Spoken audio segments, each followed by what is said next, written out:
Halo Sobat Cerita, sebelum kita memulai kisahnya, jangan lupa like dan subscribe supaya tidak ketinggalan cerita mengharukan lainnya.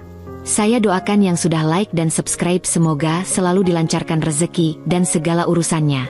Amin ya robbal alamin.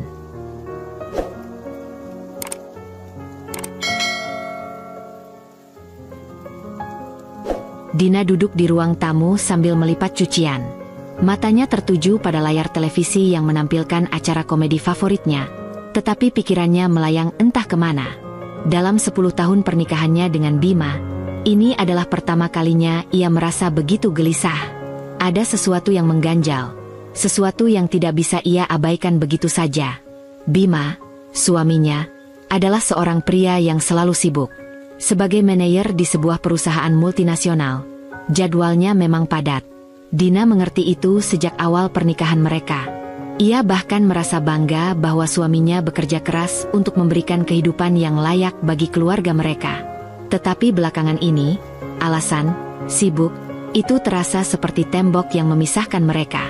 Dina memandang ke arah meja makan tempat Bima biasanya duduk setiap pagi untuk menikmati sarapan buatannya. Namun, sudah hampir sebulan, rutinitas itu berubah. Bima selalu terburu-buru. Kadang hanya menyeruput kopi, kadang melewatkan sarapan sama sekali. "Maaf, aku harus pergi lebih awal. Ada meeting pagi," kata Bima suatu hari. Dina hanya mengangguk, meskipun hatinya terasa berat. Awalnya, Dina menganggap ini hanyalah fase dalam hubungan mereka. Ia mencoba bersabar, meyakinkan dirinya bahwa semua ini adalah bagian dari kehidupan rumah tangga. Namun, semakin hari, keanehan-keanehan kecil mulai bermunculan. Bima yang dulu selalu terbuka tentang aktivitasnya, kini menjadi lebih tertutup.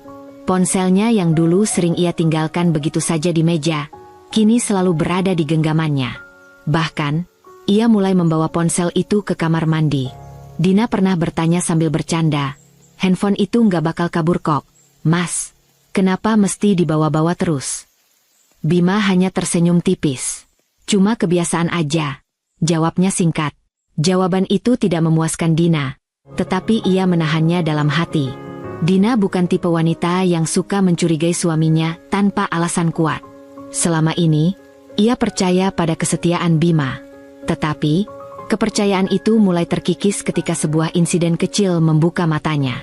Suatu malam, Bima tertidur lebih awal dari biasanya di sofa ruang keluarga.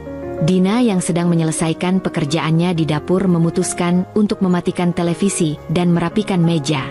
Ketika ia mendekati sofa, ia melihat ponsel Bima tergeletak di meja samping. Layarnya menyala karena notifikasi pesan masuk. Hati Dina berdegup kencang saat matanya menangkap sebagian isi pesan itu. "Sayang, aku nggak sabar ketemu kamu besok malam." Pesan itu berasal dari seseorang bernama Lila. Dina merasa ada yang mencubit perasaannya. Kata, "Sayang," itu seperti lonceng peringatan yang berdering keras di kepalanya. Siapa Lila? Kenapa dia memanggil suamiku sayang? Pikir Dina. Ia berdiri mematung di sana selama beberapa detik. Matanya tertuju pada ponsel yang kini kembali mati. Dina ingin membuka ponsel itu, tetapi ia tahu sandi layar kuncinya. Meski begitu, rasa penasaran dalam hatinya semakin membesar. Sepanjang malam itu, Dina tidak bisa tidur. Ia berusaha keras untuk tidak menarik kesimpulan terlalu cepat, tetapi pikirannya terus-menerus memutar kemungkinan-kemungkinan buruk. Apakah Bima berselingkuh? Apakah wanita bernama Lila itu adalah orang ketiga dalam pernikahan mereka? Keesokan paginya, Dina mencoba bersikap seperti biasa. Ia tidak ingin menunjukkan kecurigaannya. Saat Bima bersiap-siap untuk berangkat kerja, Dina bertanya dengan nada santai, "Mas, akhir-akhir ini kelihatannya sering sibuk banget ya? Ada proyek besar di kantor?" Bima yang sedang mengikat dasi menatapnya sekilas. "Iya, proyek baru dari klien luar negeri. Jadi banyak meeting tambahan." Dina mengangguk. Ia ingin bertanya lebih jauh, tetapi ia tahu bahwa Bima mungkin tidak akan memberinya jawaban yang memuaskan. Hari-hari berikutnya, Dina mulai memperhatikan lebih banyak hal. Ia mencatat setiap kebiasaan baru Bima yang terasa aneh baginya. Salah satunya adalah kebiasaan Bima pulang terlambat tanpa pemberitahuan. Jika dulu Bima selalu memberitahu Dina ketika ia harus lembur, Kini ia sering pulang begitu saja dengan alasan rapat dadakan atau ngobrol bareng tim setelah kerja. Satu kali, Dina mencoba menghubungi Bima saat suaminya berkata akan pulang larut. Telepon itu berdering beberapa kali sebelum akhirnya dijawab. Namun, jawaban Bima terasa tergesa-gesa. Iya, Ma, ada apa? Aku lagi sibuk nih, nanti aku telepon balik ya, katanya sebelum menutup panggilan. Nada suaranya terdengar tidak wajar. Dina tahu suaminya, dan ia tahu kapan Bima berusaha menyembunyikan sesuatu. Yang membuat Dina semakin gelisah adalah ketika ia mendapati bahwa Bima mulai lebih memperhatikan penampilannya. Suaminya yang biasanya cuek soal baju, kini sering bercermin lebih lama sebelum berangkat kerja. Parfum yang dulu hanya ia gunakan saat acara khusus, kini menjadi bagian dari rutinitas hariannya. Dina mencoba melampiaskan kegelisahannya dengan bercerita kepada sahabatnya, Tia. Mereka bertemu di sebuah kafe kecil di dekat rumah. Tia, aku nggak tahu apakah aku cuma terlalu sensitif atau memang ada sesuatu yang salah, kata Dina sambil mengaduk kopinya. Tia menatapnya dengan penuh perhatian. Kenapa kamu bilang begitu? Ada apa dengan Bima? Dina menghela napas panjang sebelum mulai bercerita tentang perubahan perilaku suaminya. Tia mendengarkan dengan seksama, sesekali mengangguk. Menurutku, kamu harus mencari tahu lebih jauh, Din, kata Tia akhirnya. Tapi jangan langsung menuduh. Kalau memang ada sesuatu yang dia sembunyikan, lebih baik kamu tahu dengan pasti. Kata-kata Tia itu terus terngiang di kepala Dina. Ia tahu bahwa sahabatnya benar. Ia tidak bisa membiarkan rasa curiga ini terus menghantuinya tanpa bukti yang jelas. Tetapi, bagaimana caranya ia bisa mengetahui apa yang sebenarnya terjadi? Malam itu, saat Bima kembali tertidur di sofa, Dina mencoba untuk mengambil ponselnya. Ia telah memperhatikan selama beberapa hari terakhir, dan akhirnya berhasil mengingat sandi layar ponsel Bima. Tangannya sedikit gemetar saat ia mengetik angka-angka itu. Ketika layar ponsel terbuka, Dina merasa jantungnya hampir berhenti. Ia segera membuka aplikasi chat yang biasa digunakan Bima. Di sana, ia menemukan percakapan dengan Lila. Pesan-pesan itu penuh dengan kata-kata mesra. Ada beberapa foto juga. Salah satunya menunjukkan mereka sedang makan malam di sebuah restoran mewah. Dina tidak bisa lagi menahan air matanya. Namun, meskipun hatinya hancur, Dina tahu bahwa ini belum saatnya untuk konfrontasi. Ia perlu waktu untuk berpikir, untuk menyusun langkah berikutnya. Satu hal yang ia tahu pasti, ia tidak akan membiarkan mereka terus bermain di belakangnya tanpa konsekuensi. Setelah membaca percakapan di ponsel Bima, Dina merasa seperti terlempar ke dalam jurang yang gelap. Setiap kata dalam obrolan itu seperti pisau yang menusuk hatinya. Ia membaca pesan-pesan Bima kepada Lila, wanita yang jelas-jelas memiliki hubungan lebih dari sekadar teman kerja dengannya. Ada kalimat-kalimat yang menyakitkan. Aku nggak sabar ketemu kamu lagi, sayang. Atau, kamu bikin aku merasa hidup kembali. Yang paling menghancurkan hatinya adalah pesan Lila yang berbunyi, aku pengen suatu saat kita nggak perlu sembunyi-sembunyi lagi.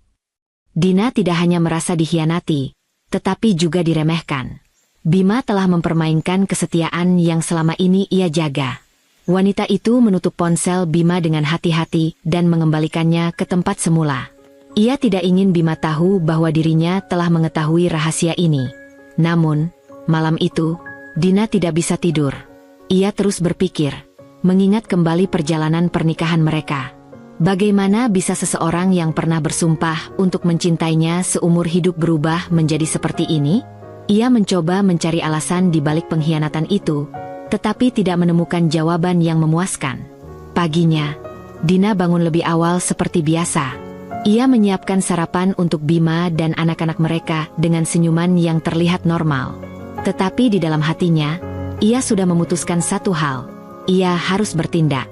Dina menyadari bahwa hanya mengetahui perselingkuhan suaminya tidak cukup. Jika ia ingin menghadapi Bima dan wanita itu, ia membutuhkan bukti yang kuat.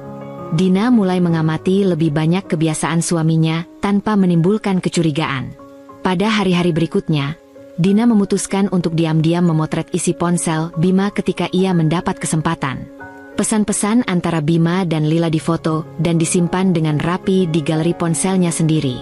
Ia juga mulai mencatat jadwal-jadwal mencurigakan Bima. Salah satu malam, Bima memberitahu Dina bahwa ia harus menghadiri makan malam bersama klien di sebuah restoran di pusat kota. Dina hanya tersenyum kecil sambil mengangguk. Setelah Bima pergi, Dina memutuskan untuk memeriksa keberadaan suaminya. Dengan bantuan Tia, sahabatnya, ia melacak lokasi restoran tersebut dan pergi ke sana. Benar saja, Dina menemukan Bima duduk bersama Lila di sebuah meja di sudut restoran. Mereka terlihat begitu akrab, berbincang sambil sesekali tertawa. Dina menahan diri untuk tidak mendekati mereka saat itu. Ia tahu bahwa menghadapi mereka tanpa rencana matang hanya akan membuat situasi semakin rumit. Malam itu, Dina menyadari bahwa dirinya sudah tidak lagi memiliki keraguan. Bima telah melanggar janji pernikahan mereka, dan ia tidak bisa membiarkan ini terus terjadi. Dina pulang dengan perasaan campur aduk, antara marah, sedih, dan tekad untuk mengambil langkah besar. Beberapa hari kemudian, Dina mulai merancang rencana untuk menghadapi suami dan wanita itu secara langsung. Ia tahu bahwa ini bukan hanya soal menghadapi Bima, tetapi juga soal mengembalikan harga dirinya sebagai seorang istri. Dina memulai dengan mempelajari jadwal suaminya. Ia memperhatikan bahwa Bima sering keluar malam pada akhir pekan, dengan alasan acara kantor atau rapat mendadak. Dina memutuskan untuk memanfaatkan pola ini untuk menjebak mereka. Ia menunggu hingga malam di mana Bima terlihat lebih sering memeriksa ponselnya dengan senyuman kecil yang mencurigakan. Malam itu, saat Bima tertidur, Dina mengambil ponselnya dan memeriksa pesan-pesan terbaru. Lila telah mengirim pesan, "Jangan lupa malam ini, ya. Aku sudah nggak sabar mau ketemu." Dina menahan napas, lalu berpikir cepat. Ia menggunakan ponsel Bima untuk mengirim pesan kepada Lila. "Sayang, aku rindu. Sabtu malam kita ketemu di La Bella Vita jam 7. Aku sudah pesan meja untuk kita. Jangan telat, ya." Setelah memastikan pesan itu terkirim, Dina menghapusnya dari riwayat percakapan agar Bima tidak menyadarinya. Dina tersenyum kecil, merasa satu langkah lebih dekat pada tujuannya. Namun, rencananya tidak berhenti di situ. Ia harus memastikan Bima juga datang ke restoran tersebut tanpa kecurigaan. Keesokan harinya, Dina mendekati Bima dengan sikap tenang sambil membawa 2 cangkir kopi ke ruang kerja mereka di rumah. "Mas," katanya dengan suara lembut, "aku baru dengar tentang restoran baru, La Bella Vita. Katanya tempatnya bagus dan makanannya enak. Gimana kalau kita makan malam di sana Sabtu malam ini?" Bima yang sedang mengetik di laptopnya menoleh dan tersenyum. Boleh juga. Sudah lama kita nggak makan malam berdua." "Jadi, Mas bisa ya?" tanya Dina sambil memastikannya. "Bisa, kok. Aku nggak ada acara Sabtu malam." Dina merasa lega mendengar jawaban itu. Semua bagian dari rencananya mulai berjalan dengan baik. Ia hanya perlu memastikan bahwa malam itu, semua yang ia susun akan terlaksana dengan sempurna. Meskipun rencana Dina berjalan mulus, ia tidak bisa mengabaikan perasaan yang terus mengganggunya. Bagaimana jika rencana ini gagal? Bagaimana jika Bima berhasil memutarbalikkan keadaan? Dina menghabiskan malam-malam sebelum Sabtu itu dengan memikirkan berbagai skenario. Ia membayangkan reaksi Bima ketika bertemu Lila, reaksi Lila ketika menyadari bahwa dirinya telah dijebak, dan bagaimana ia sendiri akan menghadapi situasi itu. Ia juga mempertimbangkan apa yang akan terjadi setelahnya. Apakah Bima akan meminta maaf dan berusaha memperbaiki hubungan mereka? Ataukah ini akan menjadi akhir dari pernikahan mereka? Dina tahu bahwa apapun yang terjadi, hidupnya tidak akan sama lagi.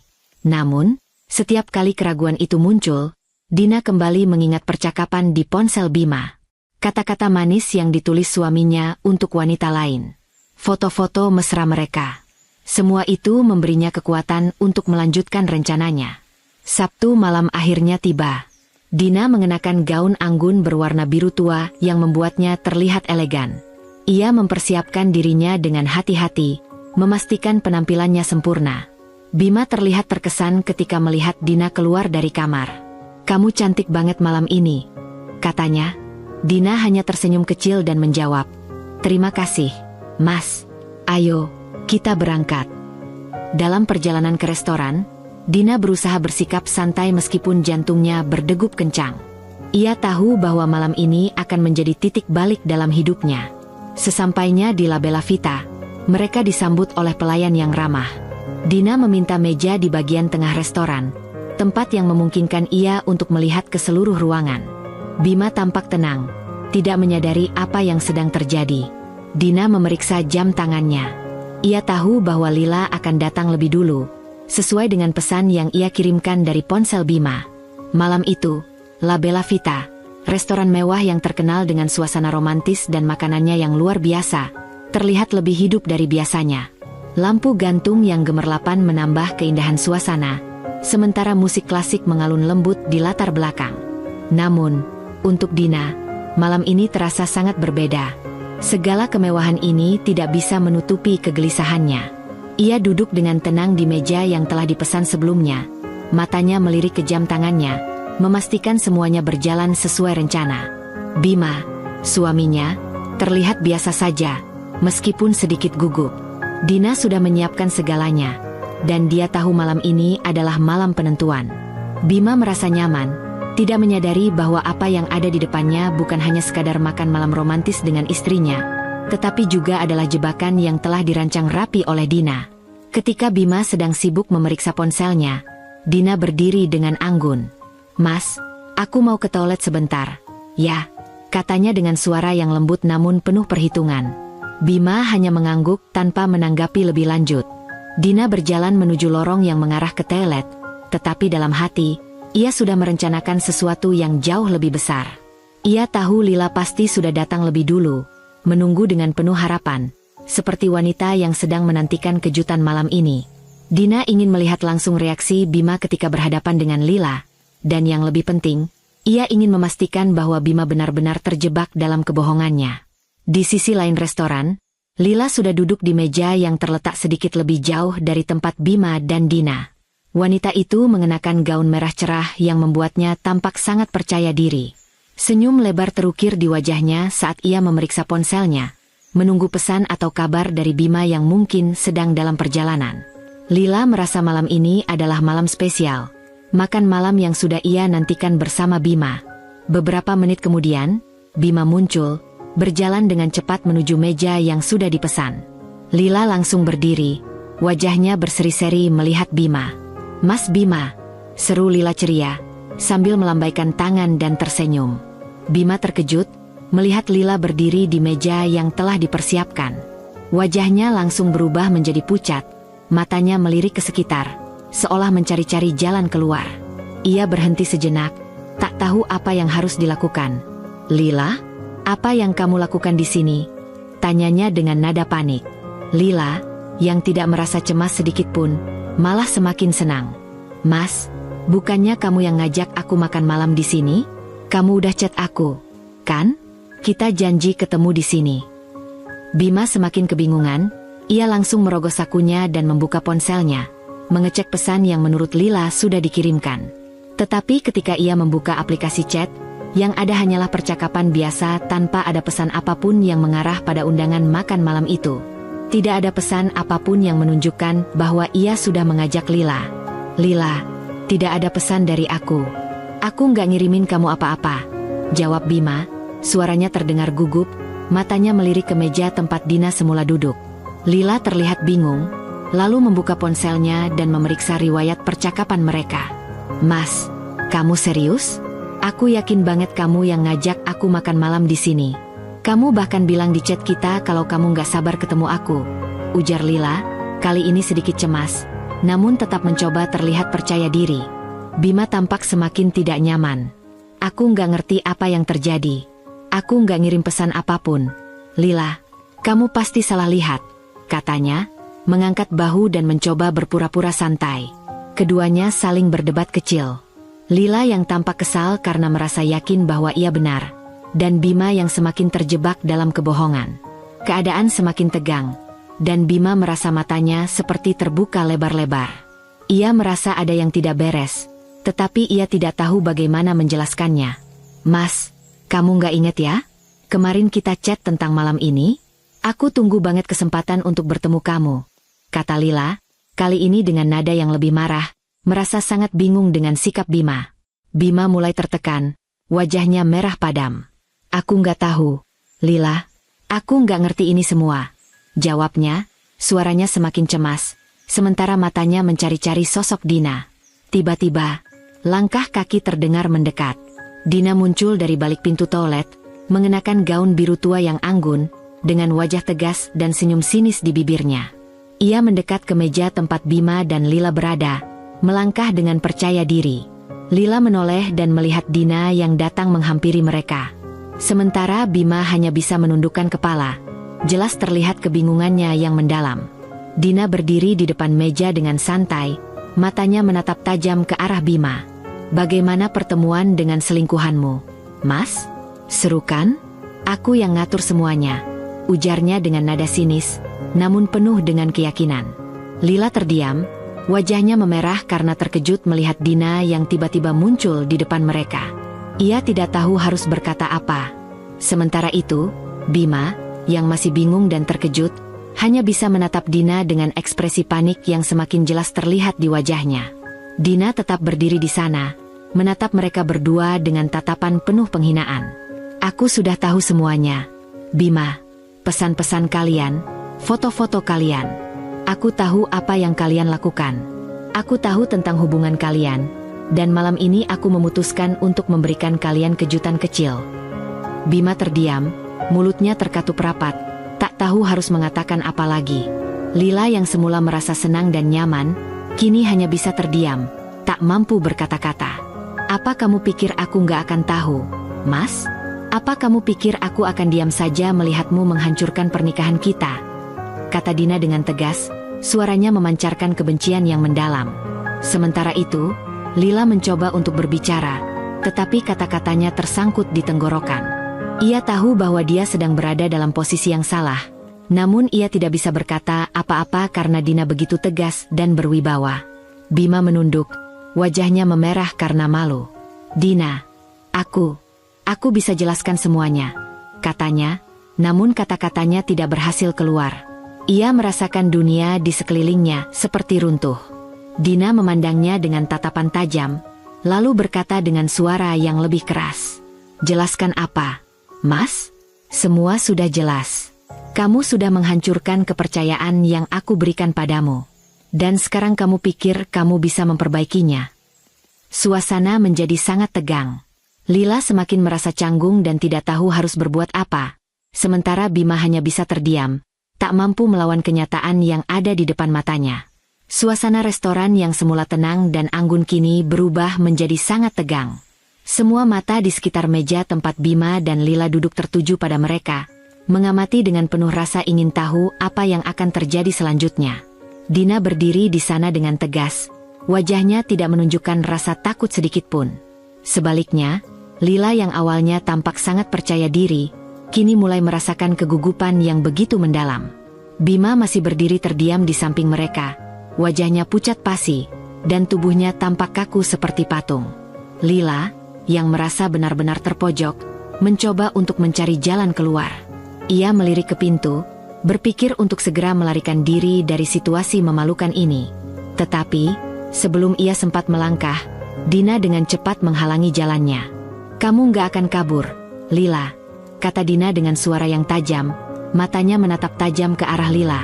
Lila mundur satu langkah, terkejut dengan sikap Dina yang sangat tegas. Tapi keputusasaannya untuk lari semakin jelas terlihat. Ia memutar tubuhnya dan berusaha melangkah menuju pintu keluar, bertekad untuk menghindari konfrontasi lebih lanjut. Namun, sebelum Lila bisa melangkah jauh, Dina yang sudah cukup kesal dengan sikapnya, dengan cepat menangkap rambut Lila yang tergerai indah. Tanpa peringatan, Dina meraih rambut panjang Lila dan menariknya dengan kasar. Apa yang kamu pikirkan? Hah? Mau kabur setelah menghancurkan pernikahan orang? Teriak Dina dengan suara bergetar karena kemarahan. Rambut Lila ditarik dengan sangat kuat, membuat wanita itu meringis kesakitan dan kehilangan keseimbangan. Dina, lepaskan, teriak Lila, berusaha melepaskan diri. Namun, tarikan Dina terlalu kuat, dan tubuh Lila terhuyung-huyung. Semua mata di restoran itu kini tertuju pada mereka berdua, dan suasana menjadi semakin panas. Bima, yang berdiri di sana, mencoba untuk mendekat dan menghentikan Dina, tetapi ia tidak berani bergerak mendekat. Ia tahu bahwa dirinya tidak bisa lagi menjadi penengah dalam kekacauan ini. Dina, dengan wajah penuh amarah, tidak peduli dengan tatapan-tatapan orang di sekelilingnya. Ia menarik rambut Lila semakin kuat, hingga Lila terpaksa menatapnya dengan wajah merah penuh rasa malu dan kesakitan. "Jangan coba-coba melarikan diri, pelakor," teriak Dina dengan emosi yang meluap-luap. "Aku nggak akan biarkan kamu lari begitu saja setelah apa yang sudah kamu lakukan pada pernikahan kami." Lila yang sangat kesakitan mencoba berontak, tetapi usaha itu sia-sia. Wajahnya semakin memerah, dan ia tampak begitu terpojok. Semua orang yang berada di restoran kini diam 1000 bahasa. Tidak ada yang berani bergerak. Mereka hanya menyaksikan pertarungan antara istri sah dan pelakor di depan mereka. Dina menarik Lila lebih dekat ke meja, dan saat itu juga ia mengambil gelas yang terisi penuh dengan minuman putih manis. Tanpa ragu, Dina memiringkan gelas itu dan menuangkan seluruh isinya ke wajah Lila. "Ini untuk kamu, Lila," kata Dina, suaranya masih penuh kebencian. Cairan minuman itu membasahi wajah Lila, dan wanita itu langsung terkejut, merasakan dinginnya yang mengalir di wajahnya. Lila terdiam sejenak, air matanya hampir keluar, tetapi ia menahan diri. Semua mata kini tertuju pada Lila yang basah kuyup, dan keheningan yang mencekam memenuhi restoran. Dina menatap Lila dengan penuh penghinaan. "Dengar ya, Lila. Kamu mungkin merasa senang bisa merusak hubungan orang, tapi kamu harus tahu, kamu cuma pelakor rendahan. Kamu nggak lebih dari wanita yang rela merusak rumah tangga orang lain hanya untuk memuaskan nafsu sesaat," kata Dina dengan suara yang keras dan penuh sindiran. Lila, yang semula berusaha mempertahankan kebanggaannya, kini terlihat begitu memalukan. Wajahnya yang basah dengan sisa-sisa minuman itu membuatnya tampak lebih lemah, dan ia tidak bisa lagi melawan Dina dengan kata-kata. "Jadi ini yang kamu sebut cinta, Lila?" lanjut Dina, suaranya semakin tegas dan menusuk. "Merebut suami orang? Mencoba merusak keluarga orang lain demi kepuasan pribadi?" Bima hanya bisa berdiri di sana, semakin tak berdaya. Ia tahu bahwa ia telah menyebabkan semua ini, dan kini ia tidak bisa lagi membantah kenyataan. Dina yang begitu kuat dan tegas menghadapinya, sementara Lila yang berusaha kabur kini telah dipermalukan di hadapan umum. "Kenapa kamu nggak bisa lihat, Mas?" Dina berkata dengan penuh penekanan, menyindir Bima yang hanya diam. "Lila ini cuma pelarian, bukan cinta sejati. Kamu tahu itu, kan? Kamu kira kamu bahagia dengan dia? Ini bukan kebahagiaan, Mas. Ini kebodohan." Bima menunduk, tak bisa berkata apa-apa. Wajahnya merah padam, dan ia merasa sangat malu. Lila yang sudah tak tahan lagi, mencoba untuk menenangkan dirinya. "Dina, ini nggak seperti yang kamu kira. Aku nggak tahu kamu akan ada di sini," katanya dengan suara gemetar, berusaha mencari-cari alasan. Tapi Dina tak memberinya kesempatan untuk berbicara lebih jauh. "Jangan beri aku alasan, Lila. Semuanya sudah jelas. Kamu tahu apa yang kamu lakukan. Dan malam ini, aku pastikan kamu gak akan pernah lagi bisa merusak kehidupan orang lain seperti yang kamu lakukan pada aku dan Mas Bima. Sekarang silahkan nikmati makan malam romantis kalian. Dasar dua orang tidak tahu diri. Memang cocok si sampah bersanding dengan sampah," ungkap Lila dengan nada sinisnya. Dina melangkah mundur, meninggalkan meja tempat mereka berdiri.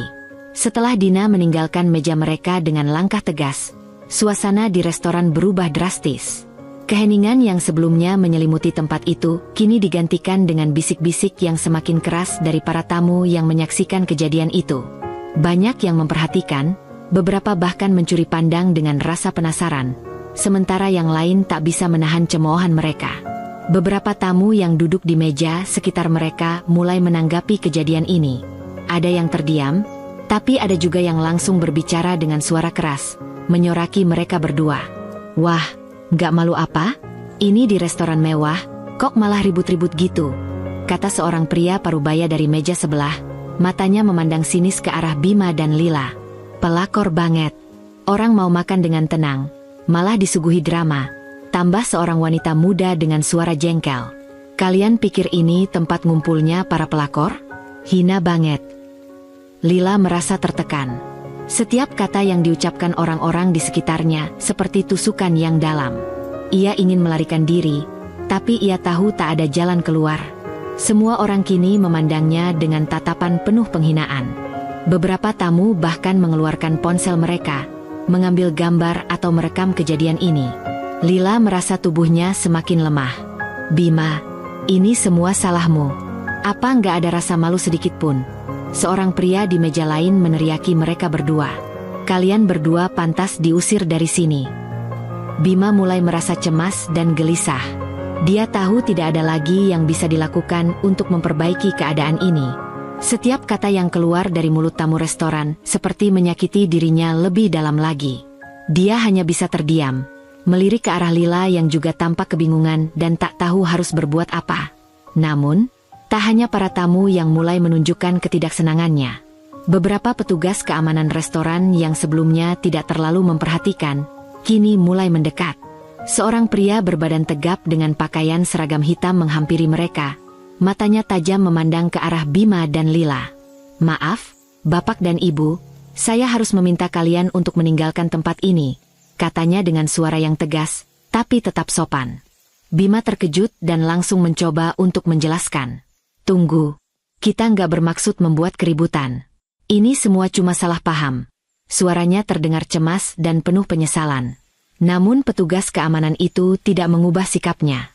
"Kami tidak bisa membiarkan keributan terus berlanjut di sini. Kami mendapat banyak keluhan dari tamu lain. Silakan untuk menyelesaikan urusan ini di luar," jawab petugas dengan suara yang tidak bisa ditawar lagi. Lila semakin merasakan kegelisahan. Ia merasakan ketegangan di udara, dan matanya berkaca-kaca. "Kita harus pergi, Bima. Kita nggak punya pilihan lagi," bisiknya, mencoba untuk meyakinkan Bima yang masih terlihat ragu. Tamu-tamu di sekitar meja mereka tidak membiarkan mereka pergi begitu saja. Ada yang bertepuk tangan mengejek, ada pula yang melontarkan cemoohan dengan suara keras. "Pelakor, pelakor, jangan datang lagi ke sini," teriak seorang wanita sambil menunjuk Lila dengan jari telunjuknya. "Mas, kamu juga salah. Jangan biarkan dirimu diinjak-injak kayak gitu," teriak seorang pria yang duduk di meja dekat pintu keluar. "Jangan biarkan wanita seperti itu merusak hidupmu." Bima merasa tubuhnya semakin kaku. Ia menatap Lila, yang tampaknya semakin hancur. "Ayo, kita pergi," katanya dengan suara yang rendah, berusaha meredakan situasi yang semakin panas. Lila dan Bima perlahan bangkit dari tempat duduk mereka. Bima mencoba menahan rasa malu yang begitu besar.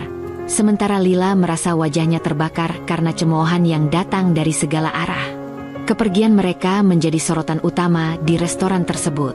Tamu-tamu yang duduk di sekitar meja mereka terus berbisik, mengomentari kejadian yang baru saja mereka saksikan. Saat mereka berjalan keluar, ada yang masih tertawa terbahak-bahak, dan ada juga yang hanya memandang dengan penuh rasa kasihan. Namun, apa yang mereka rasakan hanyalah perasaan malu yang mendalam, dan ini adalah momen yang takkan pernah mereka lupakan. Setibanya mereka di pintu keluar, petugas keamanan menghalangi jalan mereka sejenak. "Tolong, jangan datang lagi ke restoran ini," kata petugas dengan suara serius. Bima tidak berani berkata apa-apa. Ia hanya mengangguk pelan, merasa semakin dihina dan terperosok dalam kekacauan yang telah ia buat. Lila hanya menunduk, menahan air mata yang sudah hampir jatuh.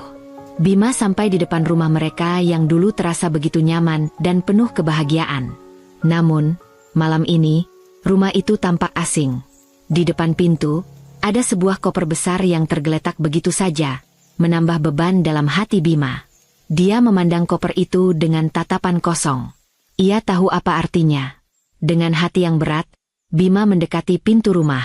Ia tahu, ia harus menghadapi Dina, meskipun dia merasa takut dan cemas. Tangan Bima menggenggam pintu dengan keras, dan ia mengetuknya pelan. "Dina, aku tahu kamu di dalam. Tolong, buka pintunya. Aku butuh bicara denganmu," kata Bima dengan suara yang penuh penyesalan, mencoba mengendalikan emosi yang hampir meledak. Namun, tak ada jawaban. Dina tidak segera membuka pintu. Bima semakin merasa tertekan, dan ketukan di pintu semakin keras. "Dina, tolong. Aku cuma ingin menjelaskan semua ini," katanya lagi, suaranya mulai terdengar lebih memohon. Akhirnya, setelah beberapa detik yang terasa seperti jam, pintu rumah terbuka. Dina berdiri di sana, tampak sangat tenang, meskipun matanya menunjukkan kebencian yang mendalam. Wajahnya yang biasanya cerah kini tampak lebih serius, penuh ketegasan yang Bima tak bisa lagi menanggapi dengan cara apapun. Dina menatap Bima dengan dingin. "Aku sudah menduga kamu akan datang, Mas," katanya dengan suara yang sangat tegas. "Tapi aku nggak mau dengar penjelasanmu lagi. Aku nggak peduli dengan alasan apapun dari kamu." Bima menundukkan kepalanya, merasa sangat malu dan tak berdaya. "Dina, aku benar-benar menyesal. Semua yang terjadi, aku nggak pernah bermaksud menyakitimu. Aku tahu aku salah, aku hilaf." Namun, Dina tidak terlihat tergerak. Ia berdiri tegak, tidak menunjukkan sedikitpun tanda bahwa ia akan melunak. "Kamu hilaf? Itu alasan yang sangat klise. Bima, kamu tahu nggak betapa hancurnya hatiku saat kamu bermain dengan perasaan orang lain? Aku sudah cukup sabar dengan kamu, tapi ternyata ini yang kamu berikan. Rasa sakit, pengkhianatan, dan kebohongan." Dina berhenti sejenak, lalu melanjutkan. "Jadi, nggak ada yang perlu dijelaskan lagi. Kamu sudah cukup mempermalukan diri kamu sendiri. Ini bukan hanya tentang kamu dan aku. Ini tentang kepercayaan yang sudah kamu hancurkan. Dan aku nggak bisa bertahan dengan seseorang yang tidak bisa aku percayai." Bima mencoba untuk meraih tangan Dina, berharap ia bisa meredakan amarahnya, tapi Dina dengan cepat menghindar. "Jangan sentuh aku, Bima," katanya, suaranya lebih keras kali ini. "Kamu sudah cukup membuat aku merasa jijik. Aku sudah cukup menerima perlakuan seperti ini. Ini sudah berakhir." Dina menatap Bima dengan tajam. "Aku sudah membuat keputusan. Koper itu sudah aku siapkan. Kamu nggak perlu lagi tinggal di sini. Kamu boleh ambil barang-barangmu, dan setelah itu, kita nggak akan punya hubungan apapun lagi." Bima terdiam.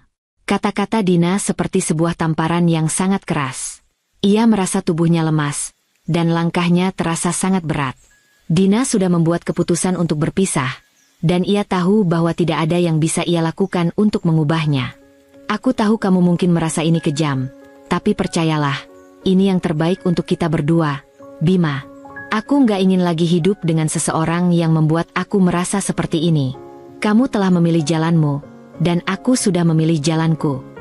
Bima hanya bisa menatap Dina dengan mata yang kosong, seolah tubuhnya kehilangan semua kekuatan. Semua rasa cinta yang pernah ada di antara mereka, semua kenangan manis, kini terhapus begitu saja oleh pengkhianatan yang telah ia lakukan. Ia tidak bisa lagi membantah keputusan Dina. Semua yang terjadi ini adalah akibat dari tindakannya sendiri. Dina mengangguk pelan, seperti memastikan bahwa kata-katanya sudah cukup jelas. "Sekarang, kamu bisa pergi. Ambil koper itu dan tinggalkan rumah ini. Jangan datang lagi ke sini, Bima." Bima menghela napas panjang, matanya terasa berat. Dengan langkah yang lamban, ia mengambil koper yang tergeletak di depan pintu. Ia merasa seolah-olah hidupnya benar-benar hancur. Tanpa berkata-kata lagi, Bima melangkah pergi, meninggalkan Dina di depan pintu rumah yang dulu mereka sebut rumah tangga mereka. Setelah Bima pergi, Dina berdiri beberapa detik di depan pintu, merenungkan semuanya. Keputusan untuk berpisah bukanlah hal yang mudah, tetapi ia merasa lega. Ia merasa lebih kuat dan lebih bebas. Dina berjalan ke ruang tamu, duduk di sofa yang dulu mereka berdua duduki bersama. Semua perasaan marah dan kecewa perlahan-lahan menghilang, digantikan oleh rasa kebebasan yang luar biasa. Ia tahu, meski pernikahannya telah berakhir, hidupnya tidak berakhir di sini. Dina akhirnya bangkit dari sofa dan pergi ke kamar tidurnya. Ia membuka lemari pakaian dan mulai memilih pakaian-pakaian baru untuk dirinya sendiri. Semua pakaian Bima yang dulu ada di sana kini sudah tidak lagi relevan dalam hidupnya. Ia ingin memulai lembaran baru, tanpa bayang-bayang masa lalu yang kelam. Beberapa hari setelah perceraian itu, Dina merasa hatinya lebih ringan. Ia mulai kembali menjalani hidupnya, melakukan hal-hal yang membuatnya bahagia. Ia menghabiskan waktu bersama teman-temannya, mengejar hobinya, dan kembali fokus pada pekerjaan yang selama ini sempat terabaikan. Dina merasakan kebahagiaan yang sejati.